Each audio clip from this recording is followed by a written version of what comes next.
Hello student, study knowledge में मैं विवेक आपका फिर से स्वागत करता हूं। दोस्तों, आज हम लेकर आए हुए हैं polytechnic exam 2020 physics class first है। इसमें हम पढ़ेंगे गति एवं गति के समीकरण, motion and equation of motion. दोस्तों, ध्यान समझिएगा कि आपका क्लास अब रेगुलर, जैसा कि आपका टाइम टेबल बताया गया है कि आपका एक क्लास आपका रोज 8 बजे आपका मैथ चलता ही है। उसके बाद आपका 10 बजे आपका 3 दिन सोमवार मंगल बुध आपका फिजिक्स चलेगा और 3 दिन आपका केमिस्ट्री चलेगा। ठीक, फिर उसके बाद समय बचता है कि नहीं, कुछ आपका कोर्स छूटता है तो एक्स्ट्रा क्लास लेकर आपका कोर्स कवर करा दिया जाएगा। तो दोस्तों, आज की क्लास में हम गति के समीकरण क्या होते हैं, गति क्या क्या होते हैं, इसमें फार्मूले क्या होते हैं, वो सब हम आज की क्लास में डिस्कस करेंगे। नेक्स्ट क्लास में इस चैप्टर से किस टाइप से क्वेश्चन बनते हैं वो भी हम लोग डिस्कस करेंगे। तो दोस्तों, क्लास को स्टार्ट करने से पहले आपसे अनुरोध है कि जो स्टूडेंट चैनल पहली बार है तो चैनल को सब्सक्राइब कर ले और क्लास पसंद आए तो क्लास को लाइक जरूर करें। और दोस्तों, आपसे अनुरोध है कि क्लास को स्टार्ट करने से पहले आप सभी अपने दोस्तों में फटाफट इस क्लास को शेयर कर दें, ताकि और स्टूडेंट जो भी पॉलिटेक्निक का फॉर्म भरे हैं वो यहाँ पर आके फ्री में प्रिपरेशन कर सकें। ठीक, तो आइए आज का क्लास स्टार्ट करते हैं। तो दोस्तों, गति एवं गति के समीकरण में पहला ही आपके हेडिंग आती है आपकी अदिश राशियां। दोस्तों, ये सब तो आप जानते होंगे, बट मैं एक बार और इसको रिवीजन कर देता हूँ। अदिश राशियां क्या होती है? ठीक, ये हेडिंग है अदिश राशियां। तो परिभाषा कहता है जिन राशियों को केवल परिमाण द्वारा व्यक्त किया जा सके। जी हाँ दोस्तों, अदिश का मतलब है कि उसमें सिर्फ परिमाण होता है और उसमें दिशा नहीं होती है। ठीक, इसको याद रखिएगा। फॉर एग्जाम्पल उदाहरण की बात करें तो जैसे में आपके हो गया द्रव्यमान और क्या हो गया, कार्य हो गया, और क्या हो गया, ऊर्जा हो गया, और क्या हो गया, आयतन हो गया। ठीक, अब ध्यान समझिएगा, द्रव्यमान की बात करते हैं। ठीक, द्रव्यमान की बात करते हैं तो द्रव्यमान जानते हैं, द्रव्यमान क्या, एक वजन की भांति इसकी उपयोग में लाई जाती है और इसमें क्या कोई दिशा है, कुछ नहीं है। वैसे बात करते हैं कार्य की, तो कार्य आप जानते हैं, कार्य बराबर होता है आपका, तो ये होता है AF इंटू एस होता है। तो दोस्तों, आप जानते हैं कि कार्य तो किया जाता है लेकिन उसकी कोई दिशा नहीं होती है, तो इसलिए क्या होता है आपका अदिश राशि। वैसे आपको ऊर्जा हो गया, आयतन हो गया, ऐसी बहुत सी राशियां होती है जो कि अदिश होती हैं। ठीक, आपको बात क्लियर हो गया होगा। दूसरा पॉइंट इसमें आता है आपका सदिश राशियां। सदिश राशियां, ठीक, सदिश राशि आप जानते होंगे। सदिश राशियां में क्या होती है, इसमें क्या होता है, परिमाण के साथ साथ दिशा भी। इसमें क्या होती है, परिमाण होती है प्लस क्या होती है, दिशा होती है। उसे हम क्या कहते हैं, सदिश राशियां। इसकी उदाहरण की बात करें तो जैसे में आपका हो गया बल हो गया, वेग हो गया, त्वरण हो गया, ठीक, और विस्थापन हो गया आदि। ये सब क्या होती हैं, आपकी सदिश राशियां होती हैं। बात करते हैं वेग की या विस्थापन की बात करते हैं। ले लेते हैं विस्थापन। दोस्तों, विस्थापन क्या होता है कि किसी व्यक्ति द्वारा, ध्यान समझिएगा, विस्थापन की परिभाषा, किसी व्यक्ति द्वारा चली गई दूरी, अर्थात मान लेते हैं ये व्यक्ति यहां से चला, ऐसे ऐसे करके यहां तक पहुंचा, तो उसकी प्रारंभिक स्थिति और उसकी अंतिम स्थिति को मिलाने वाली जो दूरी होती है वही हमारा क्या होता है, विस्थापन होता है। तो विस्थापन में क्या होती है कि दिशा की अनिवार्यता होती है, अर्थात वो दिशा उसमें निहित होता है। इसी तरीके से वेग की बात करते हैं तो वेग बराबर क्या होता है, विस्थापन बटे के समय। ठीक, तो अब देखिए क्या है कि वेग विस्थापन बटे के समय, अर्थात किसी वस्तु द्वारा चली गई विस्थापन, किसी एकांक समय में चली गई विस्थापन को हम क्या कहते हैं, वेग कहते हैं। तो यहाँ पर ये कह सकते हैं कि ये भी हमारी क्या होती है, सदिश राशियां होती है। वैसे ही आपका बल हो गया, त्वरण हो गया, इत्यादि। तो आपको क्लियर हो गया। आप सिर्फ इतना याद रखिए कि सदिश राशियां हमें परिमाण प्लस दिशा चाहिए, अदिश में सिर्फ परिमाण चाहिए। आपको क्लियर हो गया? ठीक, तो ये रहा सदिश राशियां और अदिश राशियां। और इसके बाद अगला हेडिंग आपका आता है जो कि बेहद इंपॉर्टेंट है, दूरी और विस्थापन। वेरी इंपॉर्टेंट है और इससे भी क्वेश्चन आपके पॉलिटेक्निक में बनते हैं। तो बात करते हैं, तो अब ध्यान समझिएगा इसकी परिभाषा की। पहले बात करते हैं दूरी की।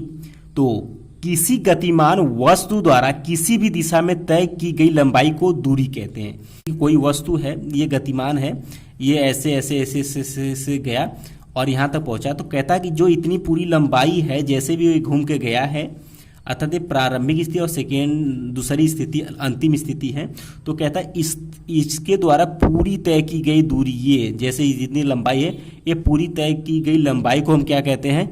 दूरी कहते हैं, दूरी कहते हैं। ठीक, ये हो गई बात किसकी? परिभाषा दूरी की। बात करते हैं विस्थापन की। तो विस्थापन की बात करते हैं तो इसके लिए परिभाषा होता है कि गतिमान वस्तु की अंतिम तथा प्रारंभिक स्थिति के बीच की दूरी को विस्थापन कहते हैं। जैसे कि ये व्यक्ति यहाँ से चला, यहाँ तक चला, तो वो कहता है कि प्रारंभिक स्थिति और अंतिम स्थिति की लंबाई को ही हम क्या कहते हैं? विस्थापन कहते हैं। ठीक, तो ये अंतर हो गया आपके दूरी और विस्थापन में। और आपकी दूरी जो होती है वो हमारा क्या होती है? अदिश राशि होती है, अदिश राशि होती है। और विस्थापन हमारी क्या होती है? वो हमारी क्या होती है? सदिश राशि होती है। ये इसमें विशेष अंतर होता है। एक अंतर ये हो गया और एक अंतर ये हो गया कि दूरी हमारी क्या होती है? अदिश राशि होती है, जबकि विस्थापन हमारी क्या होती है? सदिश राशि है। तो बेहद इंपॉर्टेंट क्वेश्चन है ये क्वेश्चन आपसे बन सकते हैं पॉलिटेक्निक में। ठीक, इसके बाद एक अंतर और आती है इसमें कि दूरी हमारी जो होती है, ध्यान समझिएगा, इसमें एक अंतर और आती है दूरी और विस्थापन में। दूरी हमारी जो होती है वह शून्य नहीं हो सकती। ये क्या होती है? दूरी हमारी शून्य नहीं हो सकती है। ठीक, जबकि हमारी विस्थापन जो होती है, विस्थापन वो हमारी क्या होती है? शून्य हो सकती है और क्या हो जाती है? ऋणात्मक भी हो सकती है और क्या होती है? धनात्मक भी हो सकती है। ठीक, कहने का मतलब है कि दूरी शून्य नहीं हो सकती है, जबकि विस्थापन शून्य हो सकती है, ऋणात्मक हो सकती है और धनात्मक हो सकती है। ये दूरी और विस्थापन में अंतर है। ये अंतर आप जरूर याद रखिएगा, क्योंकि इससे भी क्वेश्चन आपको पूछे जा सकते हैं। तो ये रहा दूरी और विस्थापन की परिभाषा और उनकी उसके बीच में अंतर क्या होती है ये। अब बात करते हैं चाल क्या होती है। अब बात करते हैं चाल, स्पीड। स्पीड की परिभाषा ध्यान समझिएगा कि किसी वस्तु द्वारा एकांक में चली गई दूरी उस वस्तु की चाल कहलाती है। लिख देते हैं परिभाषा, किसी वस्तु द्वारा एकांक समय में चली गई दूरी उस वस्तु की चाल कहलाती है। ठीक, ये परिभाषा हो गया। अब बात करते हैं चाल बराबर, इसका फार्मूला होता है, चाल बराबर होता है दूरी बटे समय होता है। ठीक, इस सूत्र को आप फार्मूले को याद रखिएगा। अब बात करते हैं इसको, तो चाल को आप चाल कभी कभी आपको स्मॉल भी से भी प्रदर्शित करते हैं, तो हो जाता है इसकी दूरी को मान लेते हैं, कभी यस से भी प्रदर्शित करते हैं, कभी डी से भी प्रदर्शित करते, तो ये हो जाता है यस अपान टी। अगर एकांक इस परिभाषा में एकांक की समय होती है तो इसमें डेल्टा लगाते हैं, डेल्टा यस अपन डेल्टा टी। ठीक, अगर आपको क्वेश्चन पूछता है तो आप डायरेक्ट चाल बराबर दूरी बटे समय से आप क्वेश्चन को सॉल्व करिएगा। अब बात करते हैं और चाल में, और इसकी और क्या क्या गुण होती है। चाल हमारी क्या होती है, वो हमारी क्या होती है, अदिश राशि होती है। इससे क्वेश्चन आपको पॉलिटेक्निक में मिलेंगे कि चाल क्या होती है या अदिश राशि कौन है, 4 ऑप्शन आपको दे रखेगा, इस टाइप से पूछता है। ठीक, इसलिए मैं इसको डिस्कस कर रहा हूं कि ताकि अगर इससे क्वेश्चन आए तो आपसे बन जाए, छूट कर ना जाए। ठीक, चाल हमारी क्या होती है, एक अदिश राशि होती है। इसकी मात्रक की बात करते हैं, मात्रक इसमें एसआई मात्रक इसकी होती है मीटर पर सेकेंड होती है, इसे भी आप याद रखिएगा। इसके बाद दोस्तों अगला परिभाषा आपका आता है वेग की। ठीक, तो वेग लिख लेते हैं, वेग अर्थात वेलोसिटी।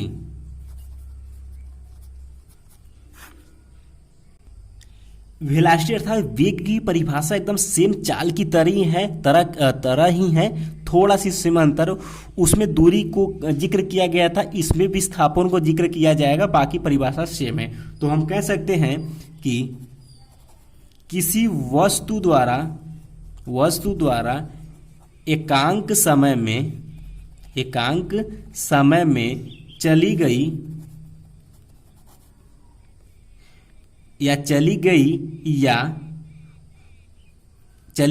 विस्थापन को कह सकते हैं। यहां पर देखिए क्या है, विस्थापन को उसका क्या कहते हैं, वेग कहते हैं।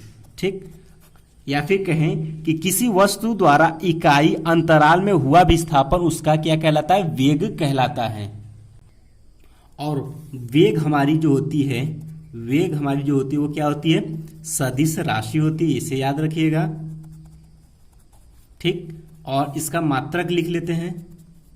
मात्रक एसआई में क्या होता है, चाल का ही मात्रक इसमें भी होता है, मीटर पर सेकेंड होता है, इसे भी आप नोट रखिएगा। ठीक, ये दोनों होती हैं। और एक नोट पॉइंट आप याद रखिएगा, नोट पॉइंट ये है कि दिशा अथवा परिमाण अर्थात चाल किसी एक के बदलने से वेग बदलता है। नोट रखिएगा कि दिशा या परिमाण अर्थात चाल कह सकते हैं, चाल किसी एक के बदलने से वेग हमारा क्या होता है, परिवर्तित होती है या बदलती है। इस बात को आप याद रखिएगा। अर्थात एक उदाहरण की बात करते हैं, एग्जाम्पल की बात करें तो कहता है कि वृत्तीय पथ पर एक समान चाल से गतिमान वस्तु का वेग जो होता है वो दिशा बदलने के कारण बदलता है। ठीक, इसलिए इस पॉइंट को आप याद रखिएगा। अर्थात हम इसकी अथवा कहें फार्मूला की, तो वेग बराबर होता है विस्थापन बटे क्या होता है, समयांतराल। विस्थापन क्या होगा हमारा, डेल्टा एस होगा जो कि वेक्टर होगा, और ये हमारा होगा डेल्टा टी। तो हम कह सकते हैं वेक्टर v बराबर होता है वेक्टर डेल्टा एस अपान डेल्टा टी। ये फार्मूला होता है। क्वेश्चन में आप सवाल लगाएंगे तो डायरेक्ट आप v बराबर एस अपान टी से आप सवाल को सॉल्व करेंगे। ठीक, तो आपने क्लियर देख लिया कि वेलोसिटी हमारी क्या होती है, सदिश राशि होती, मात्रक इसका मीटर पर सेकेंड होता है। और एक नोट पॉइंट भी हमने देखा इसमें कि दिशा अर्थात या परिमाण किसी एक के बदलने से हमारा वेग में परिवर्तित हो जाता है। इस पर क्वेश्चन आपसे बन सकते हैं कि दिशा या परिमाण बदलने से कौन सा राशि परिवर्तित होती है। आपको ऑप्शन दे रखेगा, वेग, बल, द्रव्यमान, और एक ऑप्शन और देगा या इनमें से कोई नहीं। तो आपको राइट आंसर आपका हो जाएगा वेग। ठीक, तो हमारा अगला हेडिंग आता है कि एक समान गति किसे कहते हैं, एक समान गति। ठीक, एक समान गति किसे कहते हैं, ये हमारा परिभाषा आता है। तो आप जान जाइए कि यदि वस्तु की चाल नियत हो तो उसे एक समान गति कहते हैं। लिख लेते हैं, यदि वस्तु की चाल नियत है तो गति जो हमारी कहलाएगी वो क्या कहलाएगी, एक समान गति कहलाती है। ठीक, ये इसलिए मैं बता रहा हूं एक समान गति। ये क्वेश्चन में आपको दे रखेगा कि कोई पिंड हमारा एक समान गति से गति कर रही है, वेग से गति कर रही है। तो इसका मतलब यही होता है कि यदि वस्तु की चाल नियत है तो उसमें हम क्या मानेंगे, हमारी चाल, वस्तु की जो चाल है, ठीक, स्पीड जो हमारी है वो क्या है, हमारी नियत है, तो उसे हम क्या कहते हैं, एक समान गति कहते हैं। इसका मतलब यही होता है क्वेश्चन में समझने के लिए। इसके बाद सातवां, इसका जस्ट उल्टा पॉइंट हमारा आता है अगला, असमान गति। असमान गति, ठीक, इसकी बात करें तो यदि वस्तु की गति समय के साथ बदलती है तो ऐसी गति को हम क्या कहते हैं, असमान गति कहते हैं। इसका परिभाषा हम नहीं लिखेंगे क्योंकि जस्ट इसका उल्टा होता है। इसका क्या है कि जो वस्तु की गति होगी, वो क्या होगा, समय के साथ बदलेगा, समय के साथ बदलने पर। तो ऐसी स्थिति को क्या कहेंगे, असमान गति कहेंगे। आपको बात क्लियर हो गई होगी। बाकी सब क्वेश्चन जब सॉल्व कराएंगे उसमें आपको क्लियर हो जाएगा पूर्णतः। इसके बाद अगला हमारा हेडिंग आता है त्वरण क्या होता है, त्वरण, ठीक, एक्सीलरेशन, ठीक। बात करते हैं एक्सीलरेशन की अर्थात त्वरण की। तो ध्यान समझिएगा, वेग परिवर्तन की दर को त्वरण कहते हैं। परिभाषा इसका कहता है वेग परिवर्तन की दर को त्वरण कहते हैं, ठीक। इसका परिभाषा बहुत सिंपल सा है, अर्थात त्वरण, इसे ए से प्रदर्शित करते हैं, इस वाले से, अर्थात त्वरण ए बराबर होता है वेग परिवर्तन बट्टे के आपका होता है समयांतराल या परिवर्तन में लगा समय, ठीक, परिवर्तन में लगा समय या समय अंतराल भी हम कह सकते हैं। अर्थात बात करते हैं तो ए बराबर हमारा हो जाएगा डेल्टा V अपान डेल्टा टी। ये हमारा क्या हो गया, सूत्र हो गया, फार्मूला हो गया। क्वेश्चन में लगाएंगे किस तरीके से, ए बराबर V अपान टी से, ठीक। आपकी बात आ गई त्वरण की। इसके बाद इसमें बात कर लेते हैं त्वरण हमारी जो होती है, त्वरण हमारी क्या होती है, वो हमारी होती है सदिश राशि होती है, सदिश राशि होती है, ठीक। और इसका SI मात्रक लिख लेते हैं। इसका SI मात्रक क्या हो जाएगा, देखिए हमने वेग का निकाल रखा है तो दोस्तों ध्यान समझिएगा कि इसका SI मात्रक हो जाता है, वेग का हमने मात्रक निकाला था मीटर पर सेकेंड होता है। तो लिख लेते हैं वेग यहाँ पर, तो ये हो जाएगा मीटर पर सेकेंड हो जाता है, और बीच नीचे क्या हमारा समय, फिर ये हो जाएगा सेकेंड। अर्थात बात कर दे तो इसका मात्रक हो जाता है मीटर पर सेकेंड स्क्वायर। इसका SI मात्रक त्वरण का होता है, इसे भी आप याद रखिएगा, ठीक। इसके बाद अगला हमारा हेडिंग आता है धनात्मक व ऋणात्मक त्वरण, धनात्मक व ऋणात्मक त्वरण, ठीक। इस चीज को यहाँ पर याद रखिएगा। ये पूरा पॉइंट आपको न्यूमेरिकल अर्थात आंकिक सवाल लगाने में आपको मदद करेगा। कहता है यदि वेग समय के साथ बढ़ रहा है, ध्यान समझिए, यदि वेग समय के साथ बढ़ रहा है तो त्वरण जो हमारा होगा वो क्या होगा, धनात्मक होगा, ठीक। परंतु यदि वेग जो है समय के साथ घट रहा है तो त्वरण हमारा जो होगा वो क्या होगा, ऋणात्मक होगा, ठीक। इसका मतलब यही होता है। और ध्यान समझिएगा, और क्या कहते हैं, ऋणात्मक त्वरण को ही मंदन कहते हैं। इस पॉइंट को आप जरूर याद रखिएगा। इस पॉइंट को तो याद रखिएगा, लेकिन बट इसको जरूर याद रखिए, ऋणात्मक त्वरण को ही मंदन कहते हैं, क्योंकि क्वेश्चन में आपको मंदन लिखा मिलेगा तो इसका मतलब है कि हमारा जो त्वरण है वो घट रही है। अर्थात उसमें कहेगा कि कोई पिंड इतने वेग से चल रही है और उसमें मंदन इतने की हो रही है। मान लेते हैं मंदन 5 की हो रहे थे तो हम ए बराबर लिखेंगे -5, न कि 5 लिखेंगे, ठीक। इस चीज को इसीलिए इस पॉइंट को कह रहे हैं कि आप अच्छे से इसको याद रखिएगा। तो ऋणात्मक त्वरण को ही हम क्या कहते हैं, मंदन कहते हैं। तो दोस्तों आज की क्लास में हमने जितना बताया है बेसिक उसको आप क्लियर करिएगा। इस पर क्वेश्चन आपके अंक पूछे जाते हैं, इससे आपके क्वेश्चन भी बनते हैं कि इसकी SI मात्रा की पूछ सकता है या इसका फार्मूला भी पूछ सकता है। तमाम इसमें जो भी इंपॉर्टेंट पॉइंट बताएं उसको आप नोट रखिएगा। नेक्स्ट क्लास में, आज की क्लास में बस इतना ही। नेक्स्ट क्लास में हम लोग नेक्स्ट क्लास में हम लोग पढ़ेंगे गति के समीकरण। गति के समीकरण क्या होते हैं उसको हम लोग नेक्स्ट क्लास में डिस्कस करेंगे, ठीक।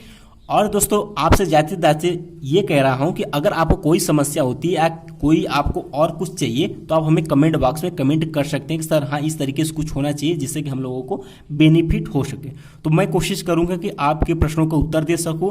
तो दोस्तों मिलते हैं नेक्स्ट क्लास में, तब तक के लिए जय हिंद जय भारत।